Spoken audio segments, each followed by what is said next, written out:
மதுராஜோட மகாஜனங்களால் தைப்பூச காவடிகள் கட்டி 366ஆம் ஆண்டாக பாரம்பரிய முறைப்படி எடப்பாடி பகுதியில் பல்வேறு பகுதியில் காவடிகள் கட்டி பாரம்பரியம் மிக்க தைப்பூச காவடிகள் பழனியை நோக்கி பாத யாத்திரையாக கடந்த 4-5 நாட்களாக நடைபயணமாக வந்து நேற்று பாலாறு என்னும் மானூர் ஆற்றில் இரவு தங்கி இன்று 10/2/2026 காலை மகா பூஜை வைத்து பழனி பட்டண பிரவேசம் வந்து பழனி மலைக்கோயிலில் காவடிகள் முத்திரை காத்து சுவாமிக்கு சிறப்பு அபிஷேக ஆராதனைகள் நடைபெற்று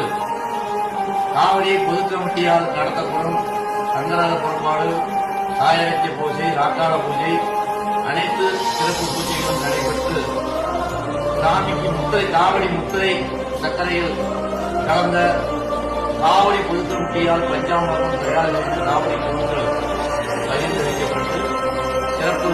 பூஜை நடைபெற்று சுவாமி மலைக்கோயிலில் முழுவதும் தங்கி நாளை காலை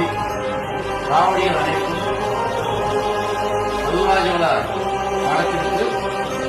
செல்ல இருக்கின்றனர். இந்த நிகழ்வானது பாரம்பரியமாக 12 காலமாக பாரம்பரிய